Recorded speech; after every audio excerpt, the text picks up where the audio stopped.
Today we're undertaking a really critical mission, diving headfirst into the pharmacological management of heart pain, Yeah. specifically anti-anginal and anti-ischemic drugs. This is a complex, but absolutely vital field.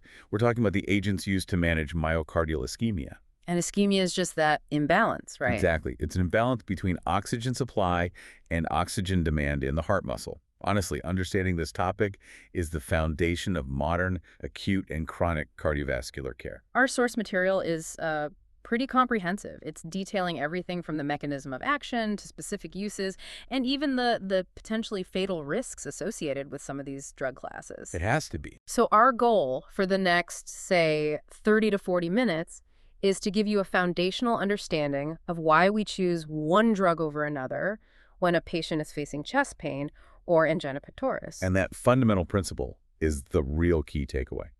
If you get one thing from this, it's that successful anti-ischemic therapy has to restore that fragile oxygen supply-demand balance. Okay.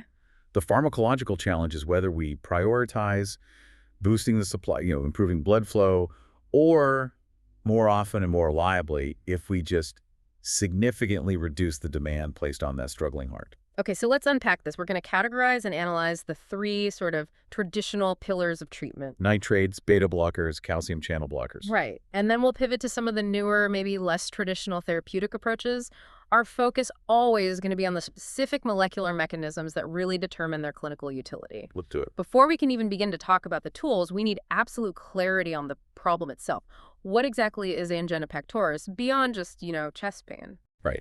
Angina pectoris is the clinical manifestation. It's the symptom of that myocardial ischemia, that oxygen mismatch we mentioned. So what's happening in the tissue? When heart tissue becomes starved of oxygen, its aerobic metabolism it stops. It can't function. So it switches to these less efficient anaerobic pathways. Okay. This really rapidly leads to the accumulation of toxic metabolites, which are potent stimuli for pain receptors. They scream pain. And that creates the signal we call angina. And we have to recognize the different forms of it. We absolutely have to, because they dictate the entire treatment strategy. There are two principal forms. So let's start with the most common one, classical angina. People often call it stable angina. What's the stable part? It's predictability. Classical angina is, at its heart, a demand-driven problem. The attacks are reliably provoked by factors that increase cardiac work. Like exercise. Exactly. Physical exertion, significant emotional stress, a very large meal which shunts blood flow to the gut. Or even sexual activity. Or sexual activity, yes. But crucially, the pain subsides quickly when that demand is withdrawn. So when the person rests or takes their medication, the pain goes away. So if the symptoms are reproducible when you put the heart under stress, what is the core underlying physical issue? What's causing this fixed ceiling on the oxygen supply? The underlying pathology is usually severe arteriosclerotic occlusion. It's a buildup of plaque in the larger coronary arteries, the main conducting vessels. And the key word there is occlusion. Well, the key word is actually fixed. The vessel is so narrowed by this plaque that the blood flow just cannot increase significantly, no matter how hard the body tries to signal for more. So when the heart rate or the force of contraction rises during exercise, the oxygen demand just inevitably shoots past that fixed supply line, and bam, ischemia hits. Okay, so if classical angina is basically a plumbing problem from a fixed plaque, then variant angina, also known as Prinzmetal or vasospastic angina, that's a completely different kind of malfunction. It is entirely different. It's a much less common form. And its presentation is really the opposite of stable angina. The attacks often occur at rest. At rest. Yes, sometimes even awakening the patient from sleep. The mechanism here isn't a fixed blockage. It's a recurrent, often localized, sudden clamping down of the coronary artery wall. It's a vasospasm. So it's the muscle in the artery wall itself that's the problem. It's a hyperreactivity of the smooth muscle within the vessel, a complete overreaction. And just to be clear, can this spasm happen in an otherwise totally healthy artery, or is it usually happening on top of pre-existing plaque? It can absolutely be superimposed on atherosclerotic disease, which, makes the treatment much more challenging. But in its pure form, it's a failure of smooth muscle relaxation, not a fixed physical obstruction. And that distinction Demand mismatch versus an active spasm is the key insight that separates how we use drugs like beta blockers and calcium channel blockers later on. It's everything. Okay, now here's where it gets, for me, really interesting. The sources detail a mechanical phenomenon that is central to this entire pathology, the subendocardial crunch. Ah, yes. It seems like if we can't get blood to that inner layer of the heart, we just can't fix the problem. The concept of the subendocardial crunch is absolutely essential. It shifts our understanding from just viewing the coronary arteries as, external pipes to recognizing the heart as a pressurized pump. Okay. When severe ischemia sets in, two mechanical things happen. One, the resistance vessels fail to relax during the relaxation phase. And two, the left ventricle itself starts to fail slightly. And when that left ventricle fails, the pressure inside its chamber doesn't stay low, which it needs to for perfusion. How high does that pressure actually jump when this crunch happens? The pressure can jump dramatically. The sources indicate that a normal left ventricular and diastolic pressure is around maybe 5 millimeters of mercury, 5 millimeter Hg. Okay, very low. Very low. Yeah. But during significant ischemia, that failing ventricle can see that pressure spike up to 25 millimil Hg or sometimes even higher. That is a massive mechanical counterpressure. Wait, so this isn't just a plumbing problem anymore, it's an engineering problem. Exactly. The coronary arteries that supply the inner layer of the heart, the subendocardium, they can only get blood when the heart relaxes during diastole. If the pressure inside the ventricle is suddenly 25 millimil Hg, it just crushes those tiny vessels. It crushes the microcirculation. It physically impedes flow to the most vulnerable tissue. That is the crunch. It's mechanical compression. And that explains why ischemia is primarily a subendocardial thing. It's why. So the anti-anginal drug's job is really multifaceted. It has to either lower the force of contraction, which reduces oxygen demand, or, crucially, it has to lower that intraventricular pressure, the preload and afterload, to physically relieve that compression. To allow blood to get back in. To redistribute the limited available blood flow back to the inner heart. That is a phenomenal visual. Okay, finally, let's quickly differentiate all this from unstable angina, or UA, which sounds less like chronic management and more like an immediate crisis. Unstable angina is a huge red flag. It's characterized by a rapid, often unpredictable increase in the duration and severity of attacks, and they frequently happen even at rest. So what's the pathology there? It's generally acute. It's the rupture of an existing atheromatous plaque. This rupture exposes this highly thrombogenic material inside the plaque, which attracts rapid platelet aggregation and, well, thrombus formation. So it's not a fixed blockage or a passing spasm, it's an actively forming clot that is highly likely to progress to a total blockage. Precisely.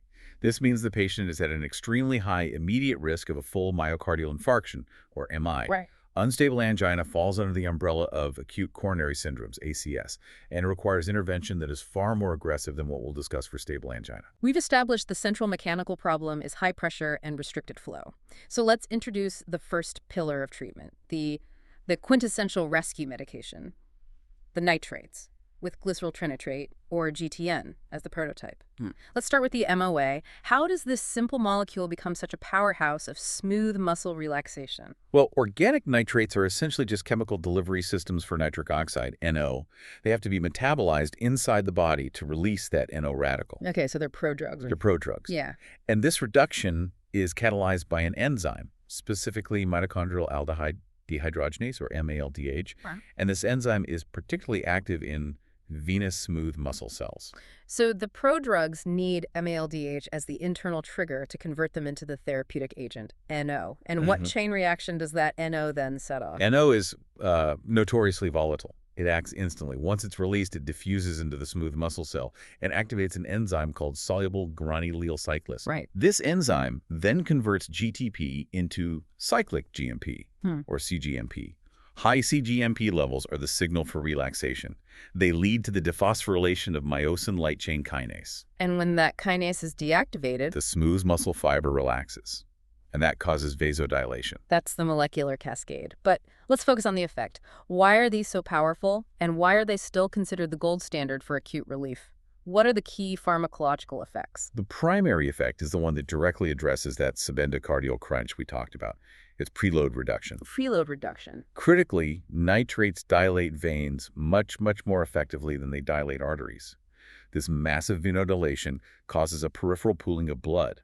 The blood is redistributed away from the center and out into the periphery. So it's like temporarily installing a massive storage tank in your legs and abdomen. That's a perfect analogy. Exactly. This pooling reduces the volume of blood returning to the heart. That's decreased venous return. And this drastically lowers the end diastolic size and, crucially, the pressure inside the left ventricle. This rapid pressure drop is what directly reduces the cardiac work and relieves that mechanical crunch, allowing blood to finally perfuse those deep ischemic subendocardial areas. So the magic isn't primarily about, forcing open a narrow coronary artery. It's about depressurizing the whole system so the flow can get to where it couldn't before. It's a systemic solution to a local flow problem. That synthesis is absolutely correct. I mean, they do provide a secondary benefit after load reduction by slightly decreasing total peripheral resistance, or TPR. Okay. And they do assist with coronary flow redistribution by preferentially dilating the large epicardial arteries and collaterals, which helps shunt blood around blockages. But preload reduction is the number one mechanism. And there's that subtle benefit we mentioned earlier, the antiplatelet effect. Right, that's a bonus. It's particularly relevant in unstable angina. The NO that's generated by the nitrates also activates cGMP inside the platelets themselves, giving them a mild anti-aggregatory effect. So they're fighting the clot formation a little bit while also improving the flow dynamics. You've got it. It's a dual benefit in that acute setting. Let's discuss pharmacokinetics and delivery. GTN is famously lipid-soluble, which explains the speed and the diversity of its application. Its high lipid solubility means it's absorbed rapidly from almost anywhere: the buccal mucosa, the intestines, the skin. However, it suffers from extensive first-pass metabolism in the liver. Which is why the delivery method is so important. It's why the short-acting rescue forms, the sublingual tablet or the spray, bypass the liver entirely. They're absorbed directly into the systemic circulation from under the tongue. And that sublingual dose is just rapid-fire relief. Within 3 to 6 minutes, the effect is felt. It lasts for about 10 to 30 minutes. But a critical note for clinical practice: sublingual GTN is highly volatile. What does that mean? It degrades rapidly when it's exposed to air or heat. So if you find a container of old GTN tablets in a patient's medicine cabinet, they might be completely useless. So they have to be stored in tightly closed glass bottles, usually dark glass, to maintain their potency. Then we have the long-acting preparations for prophylaxis. Things like transdermal patches or oral tablets like isobidentate or isoferric nonitrate. But this continuous exposure introduces a major clinical challenge. Tolerance. Tolerance is inevitable with continuous use. It's a major management hurdle. The sources strongly suggest the primary mechanism for this rapid tolerance is the inhibition or downregulation of the very enzyme needed for activation. So MALDH again. Right, mitochondrial aldehyde dehydrogenase. If you constantly demand NO from the system, the catalytic enzyme pool just becomes inhibited or depleted. It's amazing that our own body's enzymes become the limiting factor here. So we have to essentially give the mitochondrial machinery a night off. We do. To prevent tolerance, we mandate a nitrate-free interval of 6 to 8 hours every day. For the patches, you'd wear it for maybe 16 hours and then remove it for 8 hours, often overnight, allowing that MELDH pool to regenerate. And for the oral versions? If you're using long-acting oral agents like isosorbide mononitrate, which is actually the active metabolite and has high bioavailability, you have to time the dosing, say 1 dose in the morning and 1 in the early afternoon, to ensure the drug level falls to near zero by bedtime. And what happens if you don't manage tolerance correctly? Well, not only does the drug stop working, but if you abruptly stop it after prolonged continuous use, you can get dependence. A rebound. A serious rebound phenomenon. Severe coronary and peripheral spasm, which could potentially trigger a heart attack. This necessitates a gradual, controlled withdrawal. Let's turn to adverse effects. The common ones are purely mechanistic, aren't they? They're a direct consequence of that systemic vasodilation. The most common is a throbbing headache and a sense of fullness in the head. Right, I've heard about that. That's from the vasodilation of the cerebral vessels and increased intracranial pressure. Flushing, sweating, and postural hypotension are also really frequent. We always advise patients to sit or lie down when taking the rescue dose. Because standing could cause a dangerous drop in blood pressure. Especially if combined with alcohol, which acts as a synergistic vasodilator, it really accentuates the symptoms. And the critical drug interaction we absolutely have to reiterate, the one that's potentially lethal. The interaction with sildenafil Viagra and other phosphodiesterase 5 or PDE5 inhibitors is non-negotiable. Explain why. Okay, so PDE5's job is to break down cGMP. Nitrates create cGMP. If you block the enzyme that breaks it down while simultaneously generating massive amounts of it, you get an unchecked surge in vasodilation. And the result? It's catastrophic. Severe, persistent hypotension, potentially leading to myocardial ischemia and death.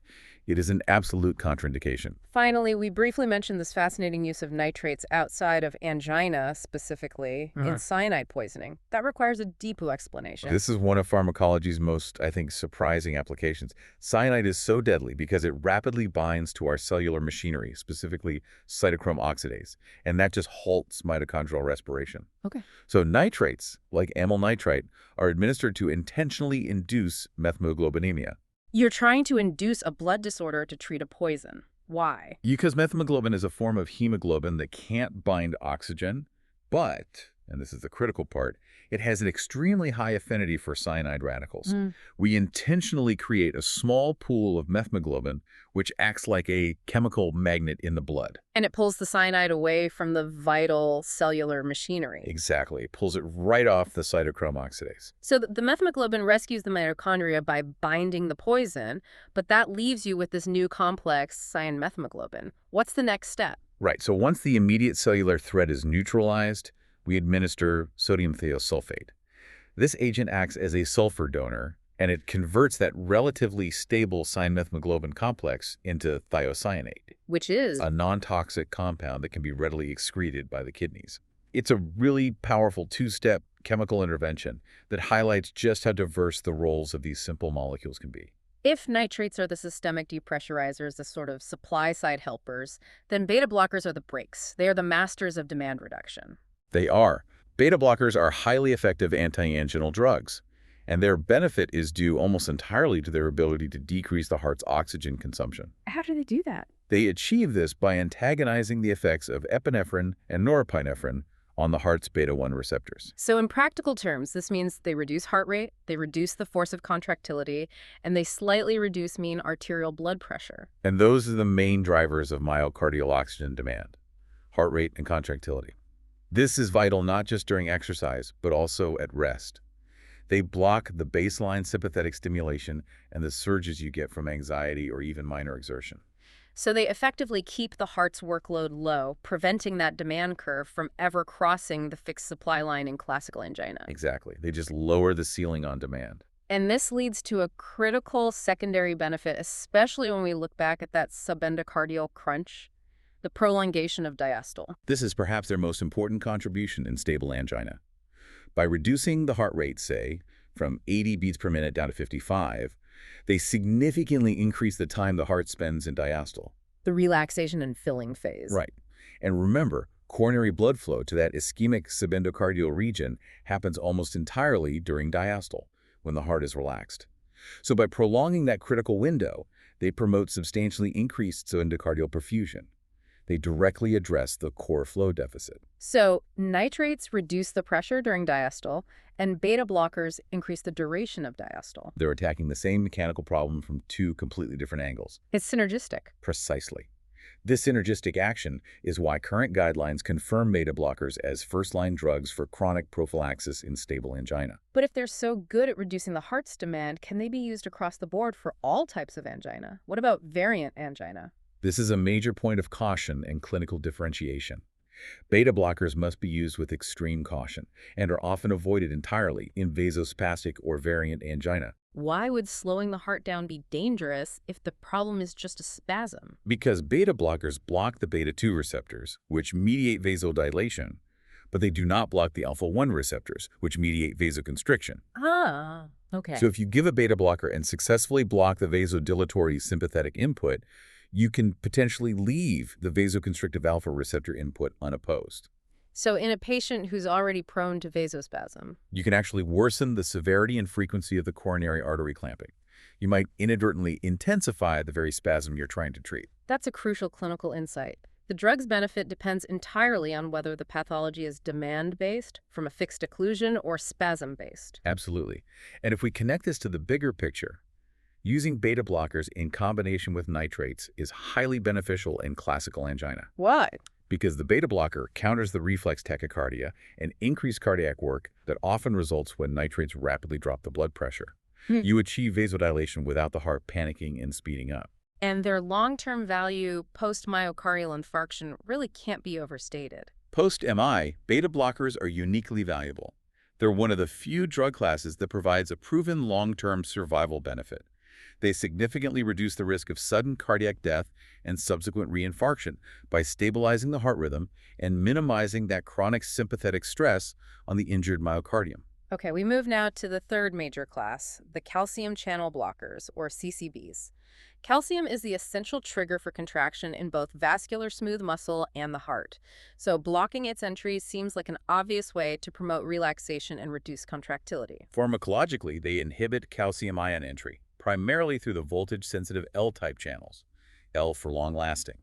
These channels are crucial for that prolonged plateau phase of cardiac action potentials and for maintaining vascular smooth muscle tone. The sources categorize CCDs into three distinct chemical classes: the phenylethylamines, the benzothiazepines, and the dihydropyridines. Why is it so important for us to know these classes? We need to know them because the chemical structure dictates their functional specificity. Who hits the heart hardest, who hits the vessels hardest, and who is the middle ground. And this functional split is what determines their clinical niche and potential side effects? Exactly. So let's outline the general effects first. Generally, they cause smooth muscle relaxation, particularly in arterioles, which are more sensitive than veins.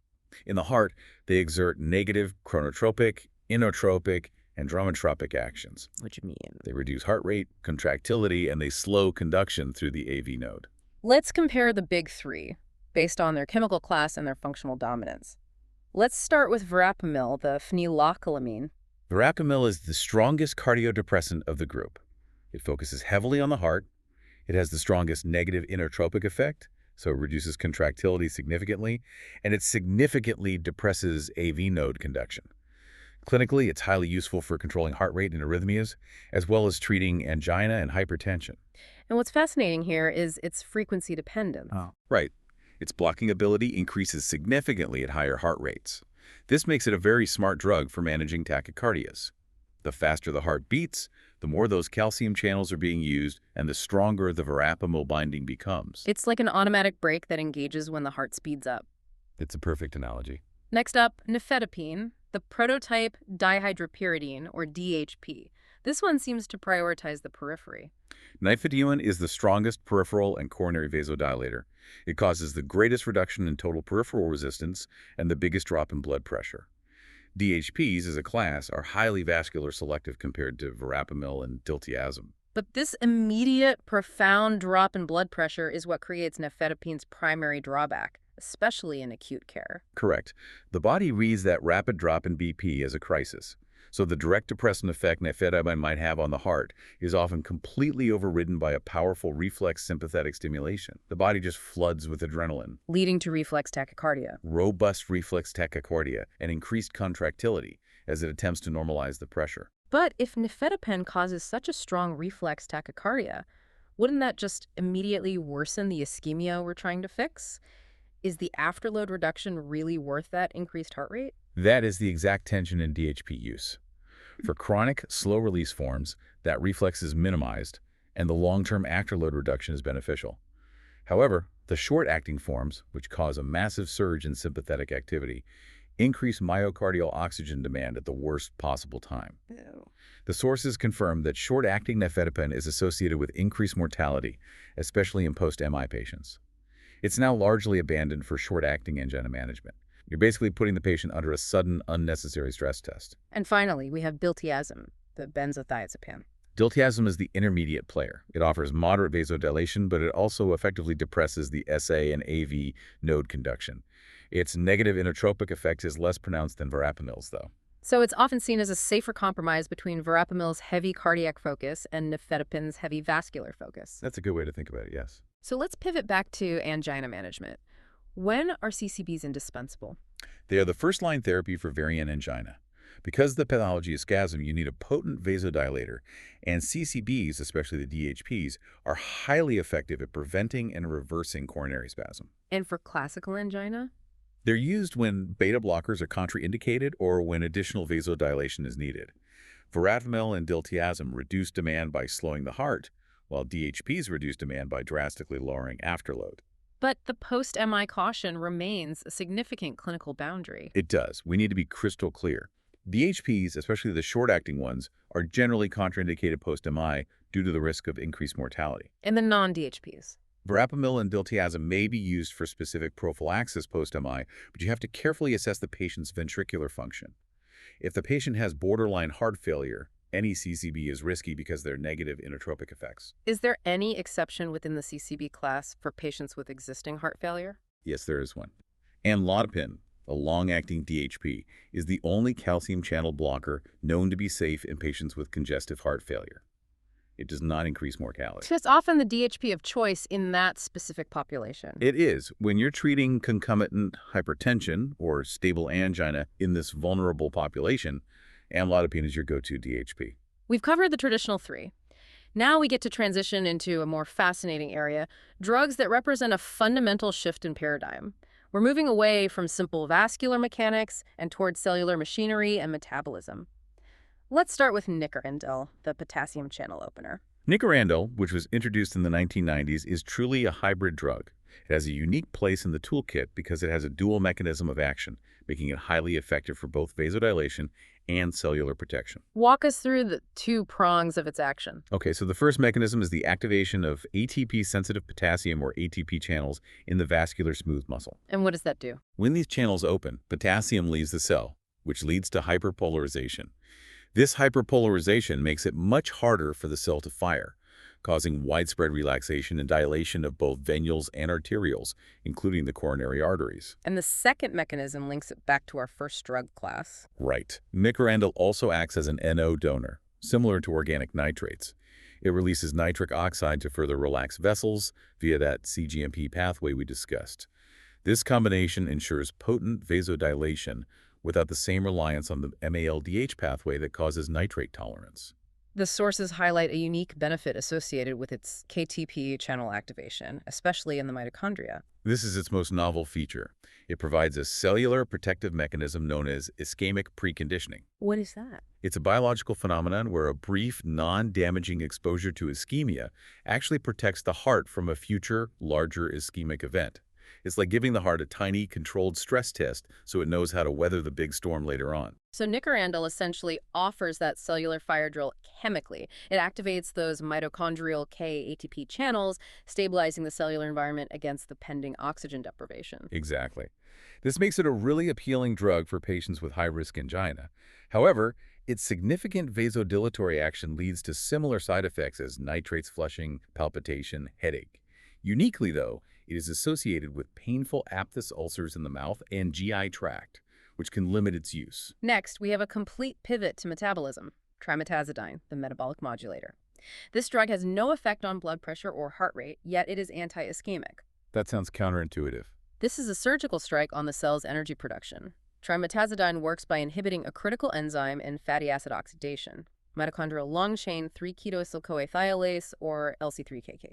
So it blocks the primary fuel pathway the heart usually relies on. Why would we want to do that? Well, the heart prefers fatty acids as fuel. But under low oxygen conditions, ischemia fatty acid oxidation becomes very inefficient. It requires more oxygen to generate the same amount of ATP compared to glucose oxidation. By inhibiting LC3-KTC, trimetazidine forces the myocardial metabolism to shift toward preferentially utilizing glucose. So it's like switching the heart's engine from diesel to a high-octane gasoline that runs cleaner and more efficiently in a low-oxygen environment. That's a great way to put it. This shift significantly reduces the overall myocardial oxygen demand for the same amount of work done. It essentially makes the heart more fuel efficient in a low-oxygen environment. It's a purely cytoprotective effect. Given its non-hemodynamic mechanism, it sounds like an ideal adjuvant therapy. It is used primarily as adjuvant therapy when traditional agents aren't fully controlling symptoms. Clinical data shows that adding trimetazidine can increase exercise capacity and further reduce anginal attacks, all without adding systemic effects like hypotension or bradycardia. Finally, we have ivabradine, the IFRA channel blocker. This is another purely rate-limiting drug, but it's different from a beta blocker. Ivabradine targets the funny current, or I4, which is a unique channel found only in the sinoatrial, or SA, node pacemaker cells. This current is responsible for the spontaneous depolarization that sets the heart rate. So it's a surgical strike on heart rate? What's the clinical advantage of using ivabradine over a beta blocker for heart rate reduction? It reduces heart rate dose dependently without affecting myocardial contractility, AV conduction, or vascular tone. So if you have a patient whose blood pressure is already low, Or who has mild heart failure, where reducing contractility with a beta blocker would be detrimental, ivabradine offers a clean way to reduce heart rate, prolong diastole, and improve perfusion solely through that one mechanism. it's the perfect option for symptomatic stable angina patients who are intolerant of beta blockers, or maybe in combination with them. Correct. The pure reduction of heart rate translates directly to reduced oxygen demand and better subendocardial perfusion. A key side effect to monitor, however, are visual disturbances known as phosphenes, Phosphenes. a transient luminous phenomenon. It's because similar 5 channels exist in the retina, and the drugs blocked there cause a reversible light artifact. We should also just quickly mention the general vasodilator, dipyridamole. Right. Dipyridamole is a powerful coronary dilator, and it inhibits platelet aggregation. However, due to its ability to cause coronary steal, shunting blood away from ischemic areas, it is generally not effective for chronic angina prophylaxis. It's mainly used as an adjuvant anti-aggregatory drug or as a diagnostic agent for stress testing. Okay, let's shift gears now from chronic management to acute crisis. A myocardial infarction, or MI, which falls under acute coronary syndromes, demands an immediate, highly regimented therapeutic approach to minimize damage and restore flow. The priorities in an MI are aggressive. You have to eliminate pain, ensure perfusion, prevent electrical instability, and ultimately reperfuse the blocked coronary artery. The clock is ticking, and drug therapy has to be initiated instantly. Step one is almost always pain management. Absolutely. Severe pain, anxiety, and apprehension cause a massive sympathetic drive, which increases the heart's oxygen demand at the absolute worst possible time. So you give GTN. GTN is administered up to 3 doses, 5 minutes apart, to rapidly reduce preload. And IV opiates, typically morphine, are used for potent analgesia and to calm the patient down. What about immediate supportive care? Oxygen inhalation is critical, especially for patients who are hypoxic or showing signs of heart failure. We also have to ensure maintenance of blood volume via a slow 5E infusion. Not too fast, as that increases cardiac work, but enough to prevent hypovolemia. And in severe cases? In cases of severe shock, we might even need to administer 5E sodium bicarbonate to correct a dangerous metabolic acidosis caused by the severe ischemia. The ultimate goal, particularly in a STEMI and ST elevation MI, is reperfusion. How do we achieve that pharmacologically versus procedurally? In a STEMI or a high-risk STEMI, where immediate PCI or stenting isn't available within a tight time frame, fibrinolytic agents like alteplase can be administered to dissolve the thrombotic occlusion. But PCI is preferred. Whenever a cath lab is available, PCI remains the preferred method for prompt and complete revascularization. Beyond the immediate crisis, preventing future complications is crucial. What drugs are started immediately post-MI for long-term benefit? This focuses on preventing ventricular remodeling. After an MI, the injured heart muscle begins to change shape, often leading to heart failure. And we can stop that. We can slow it. ACE inhibitors, or ARBs, are started early, ideally within a few days, because they modulate the renin-angiotensin system, which prevents this detrimental ventricular remodeling and affords a significant long-term survival benefit. And what's the baseline prophylaxis that everyone needs? Long-term prophylaxis for prevention of future attacks is mandatory. This includes long-term antiplatelets aspirin, often combined with something like clopidogrel and beta blockers, which, as we discussed, stabilize the rhythm and dramatically reduce overall risk and mortality. Statins are also critical for cholesterol management and plaque stabilization. Finally, let's quickly pivot to blood vessel problems outside the coronary system, peripheral vascular diseases or PVDs, things like Raynaud's phenomenon or intermittent claudication. PVDs primarily involve vascular occlusion or severe spasm in the limbs, leading to pain, especially during exercise. The pharmacological management here involves not only vasodilation, but also rheology, improving the physical properties of the blood itself. The rheological agent prototype mentioned is pentoxifylline. Pentoxifylline works not by dilating arteries, but by improving the flow. It reduces blood viscosity and, critically, enhances the flexibility and deformability of red blood cells. So rigid red blood cells have trouble passing through narrowed vessels. Exactly.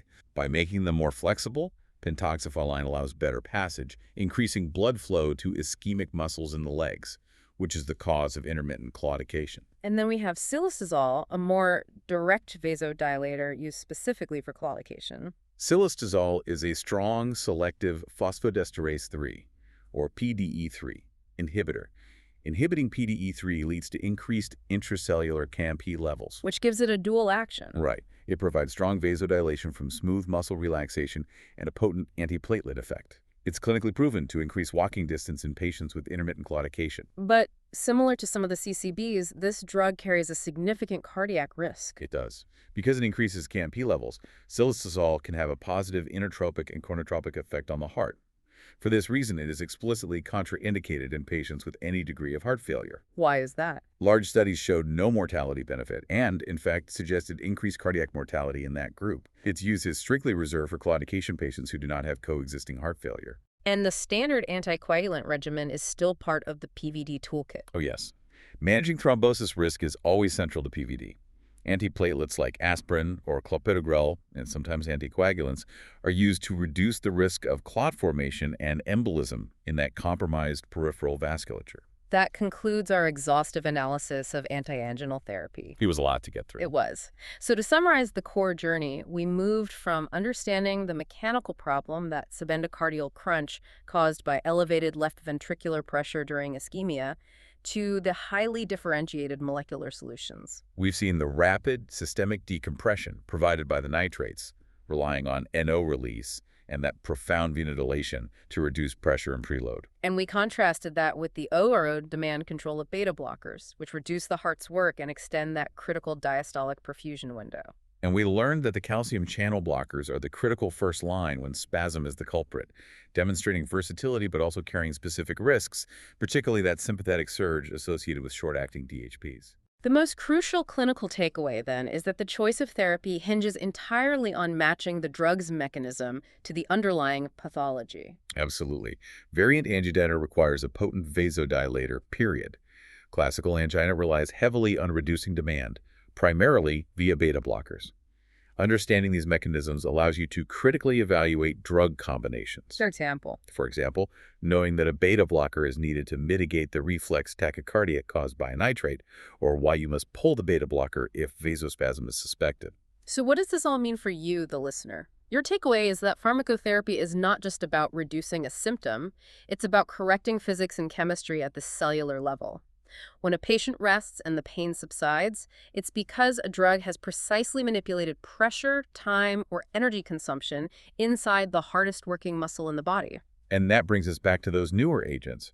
While the major drug classes target flow and demand, the discovery of novel agents like nicorindil, which offers cellular protection through ischemic preconditioning, and trimetazidine, which shifts metabolic pathways to require less oxygen, really represents a paradigm shift. These drugs show us that controlling heart rate or shifting metabolic pathways rather than just, brute force vasodilation offers exciting new frontiers for treating ischemia.